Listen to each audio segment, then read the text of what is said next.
Bonjour, très heureux d'être avec vous pour vivre cette connexion famille. On dirait que ça fait super longtemps que j'étais pas avec vous. En tout cas, je suis très heureux.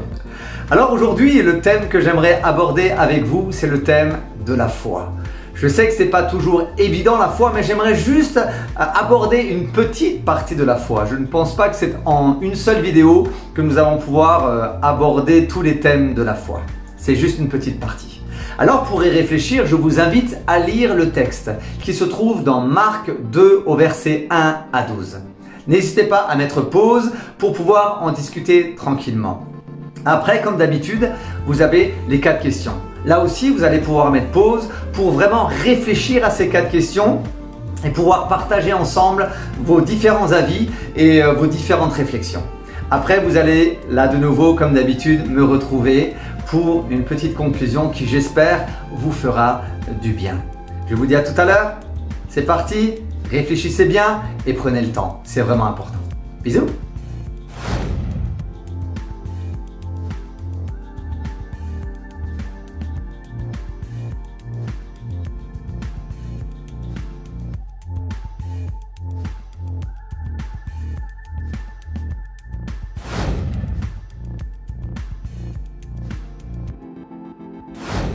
Mais pousse-toi, laisse-moi passer. Mais moi aussi j'ai envie de le voir. Mais pousse-toi. Oh, j'ai envie de le voir. Bonjour à tous. Alors ça me fait penser à la première question. Pourquoi autant de monde voulait venir voir Jésus? Ah, bonne question, hein. Allez, je te laisse y réfléchir. C'est vrai ça. Allô? Oui, Chloé, oui, oui. Oh non, je viens de lire ton message. Ton histoire, tellement drôle. Oh non, mais tu m'as tué, tu m'as explosé. Je pleurerai, j'ai encore des larmes qui coulent tellement tu m'as fait rire. Incroyable. Et tu... Ah, attends, Chloé, deux secondes. Quitte pas. Salut. Désolée, c'est Chloé. C'est mon amie proche. Ah, d'ailleurs, en parlant d'amis proches, ces 4 hommes là dans le verset, c'était sûrement des amis proches de ce paralytique, non? Ils sont vraiment sympas, tu trouves pas? Mais d'ailleurs, toi, tu as des amis proches? Et vous, chers parents, est-ce que vous en avez aussi?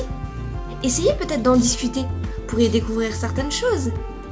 Je vous laisse discuter ça en famille, et puis moi je... Allô? Oui, Chloé, c'est moi. Oui, c'est bon. Oui, t'inquiète. Oui, non mais... Incroyable. Je ne vois rien avec ces lunettes. Un peu gêné de toi. Ah, c'est mieux comme ça. Alors, vous êtes à la question 3. Petite question. Bizarre. Au verset 5, il est dit que Jésus a vu leur foi. C'est bizarre. Comment est-ce qu'on peut voir la foi de quelqu'un? Ou même la mienne? Bonne question, non? À vous les réfléchir. Bon, je vais bientôt y arriver. Vas-y, Nat. Vas-y. Oh, mais pourquoi j'y arrive pas? Bon, alors je vais vous poser la 4e question alors. Pourquoi Jésus a d'abord dit au paralytique « Tes péchés sont pardonnés » alors que le paralytique avait d'abord besoin d'être guéri? Est-ce que tu le sais? Parce que moi, je trouve ça vachement bizarre.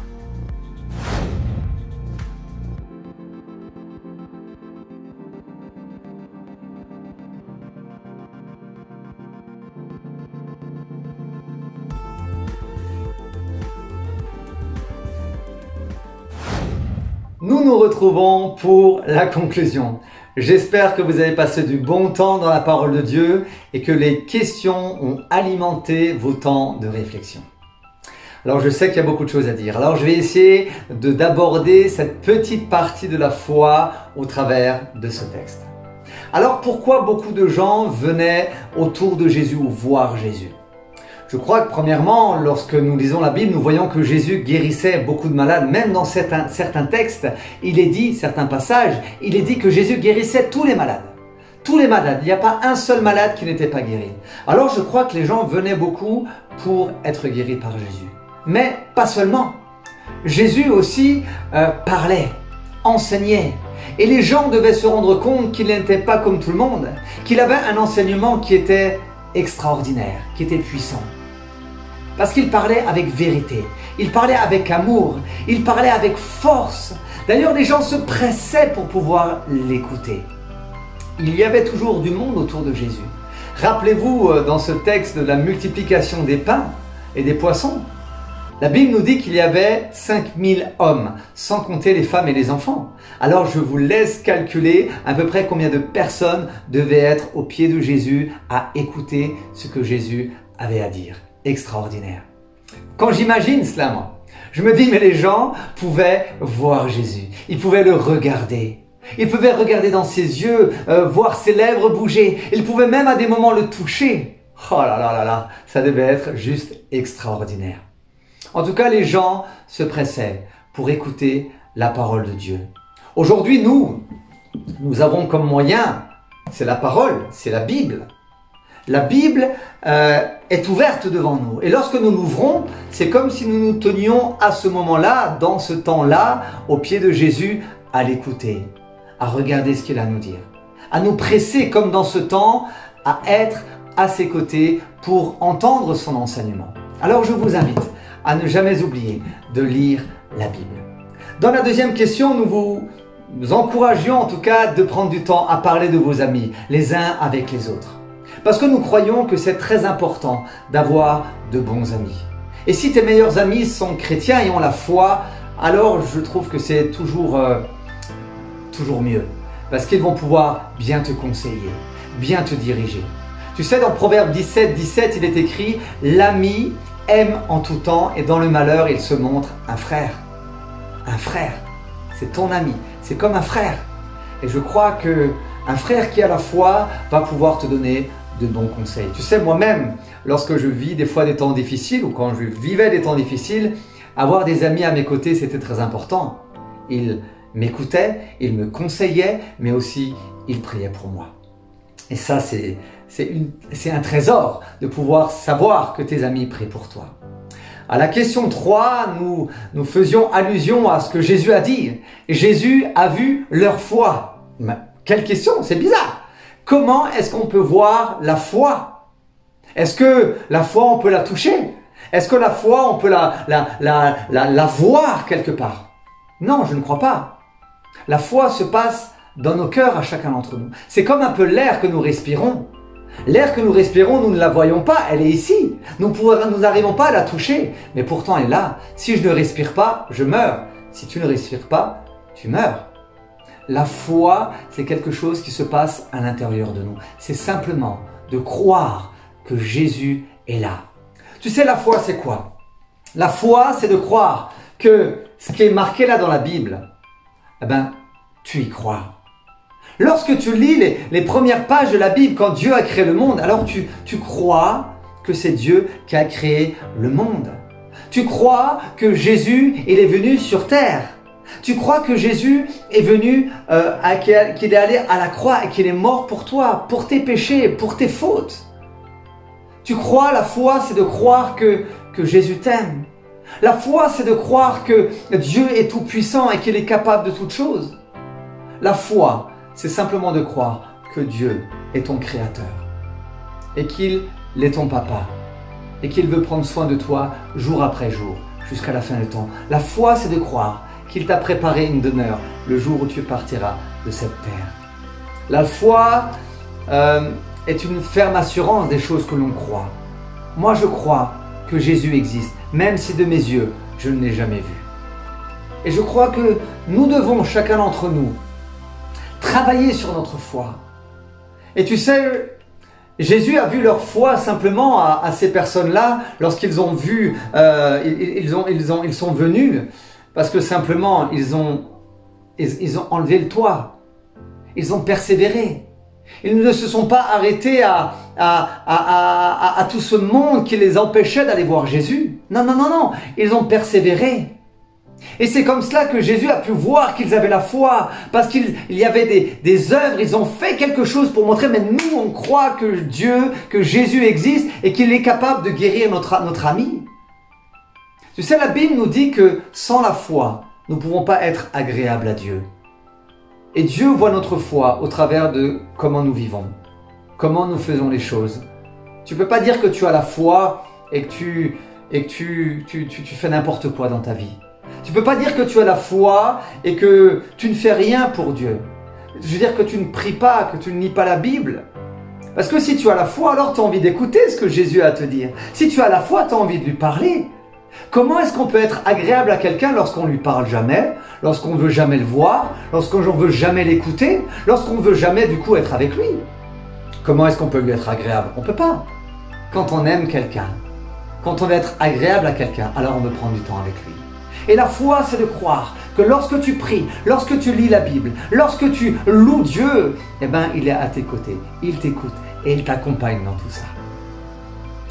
Tu sais, je crois que réellement, nous avons besoin, chacun d'entre nous, d'alimenter notre foi au travers de tout ce que Dieu nous dit au travers de la Bible. Et je t'encourage à continuer à lire la Bible. Parce que lorsque tu lis la Bible, eh ben, tu es en train de nourrir ta foi. Tu es en train de faire grandir ta foi. Parce que tu lis toutes les merveilles que Dieu a pour toi, que Dieu a fait. Et alors, ça va t'encourager dans ta foi en croyant et en voyant et en lisant que Dieu est capable de tout. Alors, la dernière question, c'était, mais pourquoi Jésus a dit à ce paralytique, avant de le guérir, tes péchés te sont pardonnés? Parce que je crois que tout simplement, Jésus, avant même de vouloir guérir notre corps, il veut d'abord libérer notre cœur. Tu sais, lorsqu'un homme, lorsqu'on fait quelque chose de pas bien, autant toi tu le sais et moi je le sais aussi, eh ben on se sent mal au fond de notre cœur. On est comme triste ou pas bien. Alors nous sommes comme paralysés au fond de notre cœur. Eh bien Jésus, lui, il est capable de nous pardonner de nos péchés. Et c'est ce qu'il voulait dire à cet homme. Avant de vouloir te guérir et de pouvoir te guérir de ta paralysie, je veux te montrer combien je t'aime et combien je peux délivrer ton cœur, restaurer ton cœur, guérir ton cœur et laver ton cœur de tous les péchés. Parce que tu sais, Jésus nous connaît parfaitement. Il connaît nos cœurs et il sait qu'on est tous pécheurs et qu'on a besoin d'être pardonnés. Et le seul qui peut nous pardonner de tous nos péchés, il s'appelle Jésus. Et c'est pour cela que les autres ont été étonnés. Mais comment est-ce qu'il peut dire ça? Qui peut dire qu'il peut pardonner les péchés? Ben Jésus peut le dire, parce que lui, il peut le faire. Cet homme a été autant guéri dans son corps, il a pu, quand il a été guéri de sa paralysie, il a pu à nouveau bouger, il a pu montrer qu'il était complètement guéri. Mais le plus grand miracle qu'il a vécu, c'est ce qui s'est passé dans son cœur. D'être libéré, guéri de ses péchés.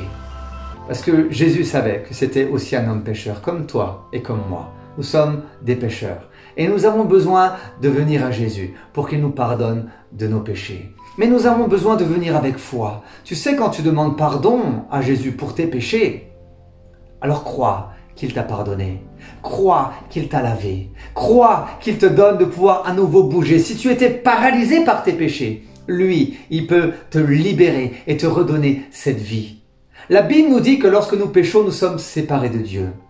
Le péché nous sépare de Dieu et c'est pas ce que Jésus veut. Jésus veut que nous soyons attachés à lui, que nous soyons avec lui et que nous marchions avec lui. Il ne veut pas être loin de nous, mais c'est à nous de décider. Lui, il a tout fait. Crois, aie la foi que Jésus est celui qui peut te pardonner et il peut à nouveau te permettre d'avoir cette relation avec lui. Alors, je t'invite simplement à continuer à croire. Le thème de cette connexion famille, c'est la foi. Et je voulais juste t'encourager à persévérer dans la foi, à croire que Jésus peut toutes choses. Les 4 amis qui étaient là en train de porter ce paralytique, ils avaient la foi que Jésus était capable de guérir leur ami. Et c'est ce que Jésus a fait. Et moi, je crois que Jésus est capable de faire plein de choses dans ta vie. Il attend simplement que tu viennes à lui. D'accord? Alors, je t'invite vraiment à chercher Jésus de tout ton cœur, à lui faire confiance et surtout à avoir la foi en lui. Si tu as vécu des expériences avec Jésus, je t'invite à nous envoyer un mail à l'adresse que tu connais, connexion.famille@port-ouvert.email. Nous allons être très heureux de pouvoir lire, peut-être en vidéo ou juste l'écrire, de pouvoir, donc en tout cas de recevoir tous ces témoignages-là. Moi, je vous dis à très bientôt. N'oubliez pas que Jésus vous aime. Et n'oubliez pas qu'il nous attend jour après jour à ses côtés. Venons à lui avec foi, parce qu'il est réellement ressuscité et vivant. Soyez bénis, gros bisous, à très bientôt.